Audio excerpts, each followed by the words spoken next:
Laurence Edward Alan, Laurie Lee MBE was an English poet, novelist and screenwriter, who was brought up in the village of Slad and went to the Central Boys' School, Stroud, Gloucestershire. His most famous work was an autobiographical trilogy which consisted of Cider with Rosie, As I Walked Out One Midsummer Morning and A Moment of War. The first volume recounts his childhood in the Slad Valley, the second deals with his leaving home for London and his first visit to Spain in 1935, and the third with his return to Spain in December 1937 to join the Republican International Brigades.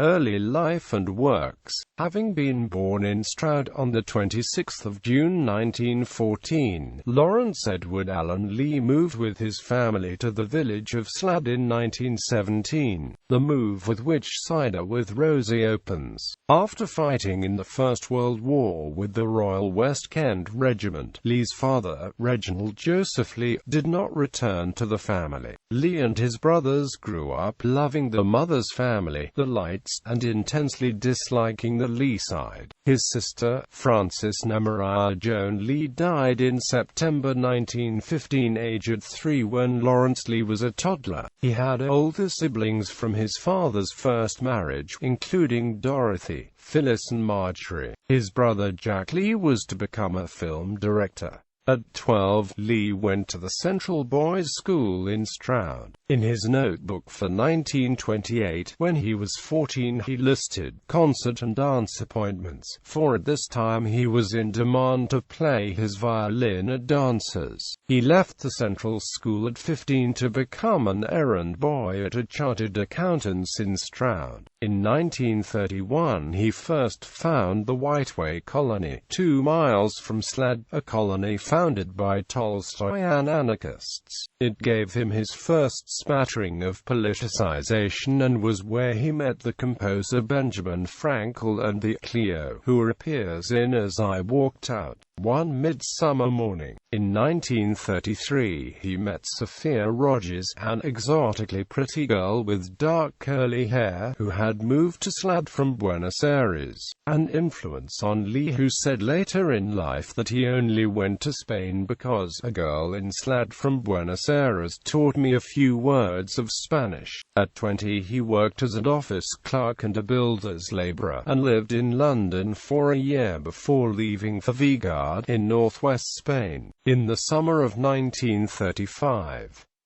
he travelled across Spain as far as Almunica on the coast of Andalusia. Walking more often than not, he eked out a living by playing his violin. His first encounter with Spain is the subject of As I Walked Out One Midsummer Morning. After the outbreak of the Spanish Civil War in July 1936, Lee was picked up by a British destroyer from Gibraltar that was collecting marooned British subjects on the southern Spanish coast.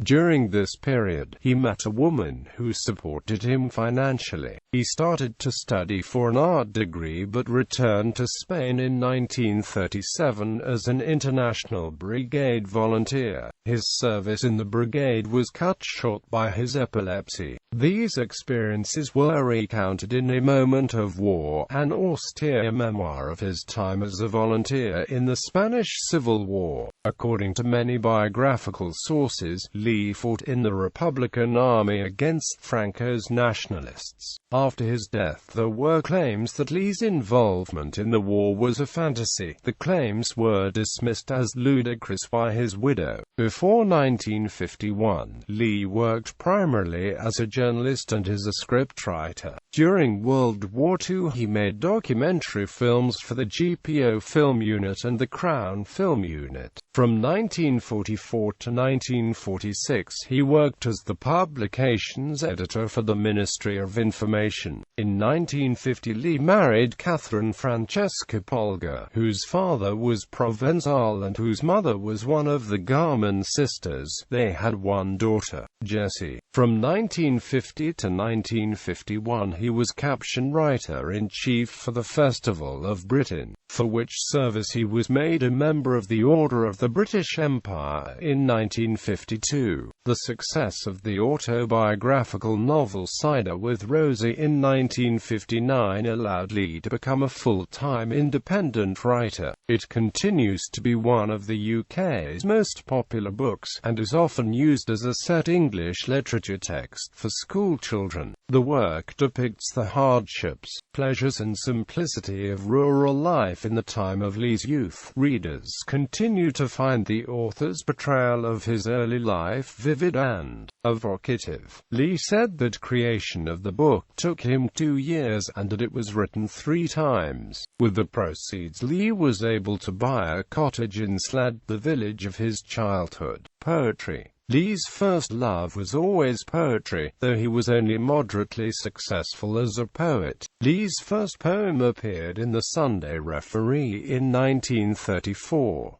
Another poem was published in Cyril Connolly's Horizon magazine in 1940, and his first volume of poems, The Sun My Monument, was launched in 1944. This was followed by The Bloom of Candles and My Many-Coated Man. Several poems written in the early 1940s reflect the atmosphere of the war, but also capture the beauty of the English countryside. The poem Twelfth Night from My Many-Coated Man was set for unaccompanied mixed choir by American composer Samuel Barber in 1968.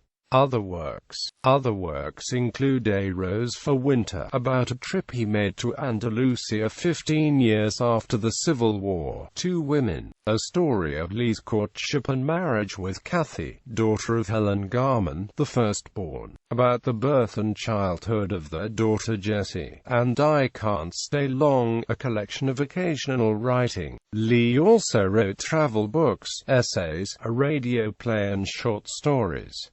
Honors and awards. Lee received several awards, including the Atlantic Award, the Society of Authors Traveling Award, the William Foyle Poetry Prize and the W. H. Smith & Son Award. In As I Walked Out One Midsummer Morning, Lee writes of his stay in Almunecar, a Spanish fishing village which he calls Castillo. In 1988, the citizens of Almunecar erected a statue in Lee's honor. In 1993, A Moment of War was chosen as a notable book of the year by the editors of the New York Times Book Review. Lee provided a great deal of valuable support to the Brotherhood of Ruralists in their attempts to establish themselves in the 1970s, and he continued to do so until his death. His essay Understanding the Ruralists opened the Brotherhood's major 1993 retrospective book.